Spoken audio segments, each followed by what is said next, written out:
Alright, here are the concepts. So what are the concepts? Sources. Any materials from the past, both written and not written, created at the time, primary, or developed later, secondary. Historians find information about the past by studying different sources.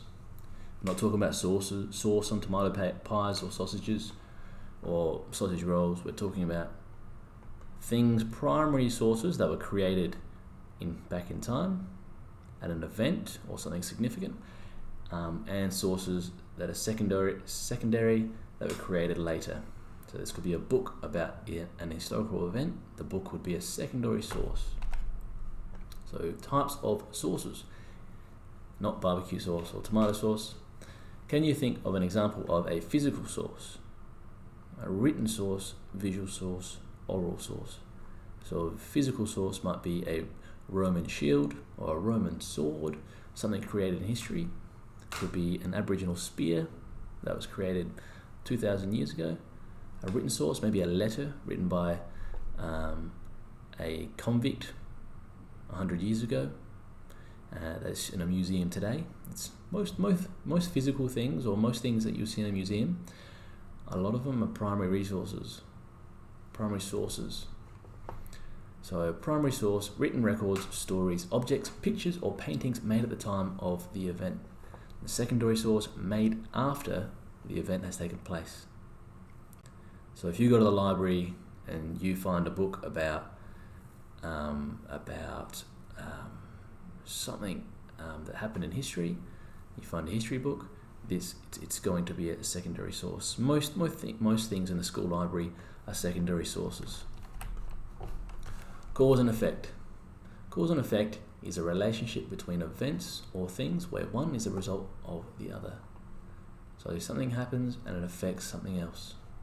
So this Lego girl pushes this one domino and she did that, and it's affected these other ones. It's caused these other dominoes to fall.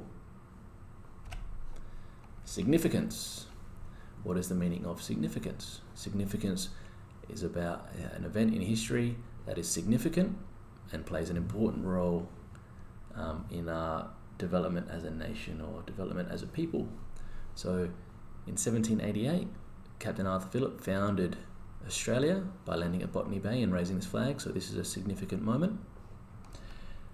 This is a significant moment here with one of our Australian Prime Ministers dropping soil into one of the landowners, okay? So let's have a look at that. So Gough Whitlam, which is Australian Prime Minister, pouring soil into the hands of a traditional owner, Vincent Lingiari, okay? So this is a significant moment in 1975. And then we have Wilpena Pound here. And this is the creation of Wilpena Pound is something significant to First Nations people of Australia, Aboriginal people. So let's have a look.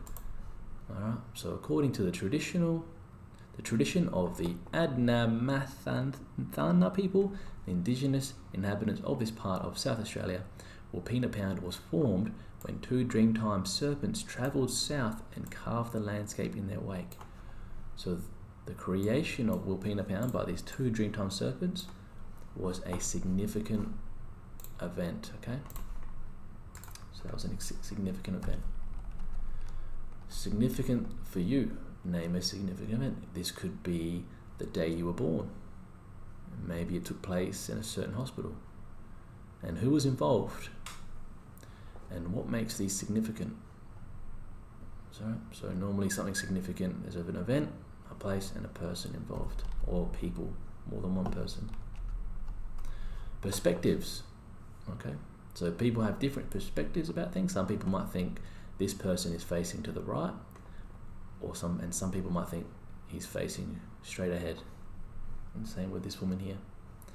So why do people have different answers to the same pictures? Some people have different perspectives. They have different ideas about things, different views about things. Perspective is the position from which people see and understand events. Perspective tells us why a person or group of people think a certain way about places, people, and events in the past and present. So this person sees a 6, and this person is seeing a 9.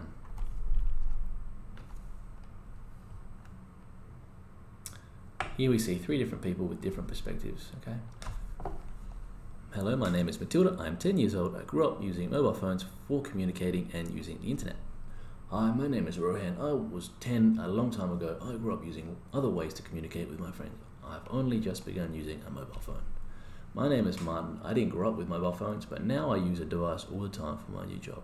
So they have different perspectives about mobile phones or technology.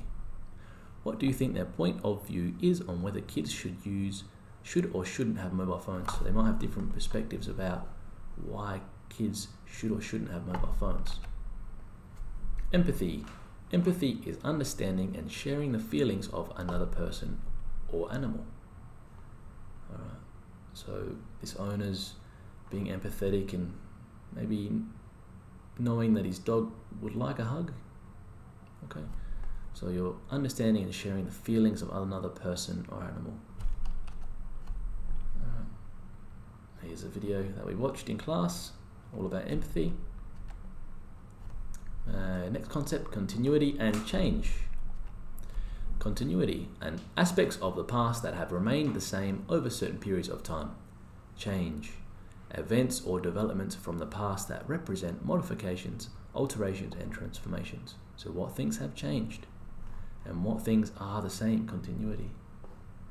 Okay. So what's different about these pictures? You know, what's changed? Maybe the way we read our news. Okay, that's changed. People back then used to read big newspapers. Now people find information on their phones.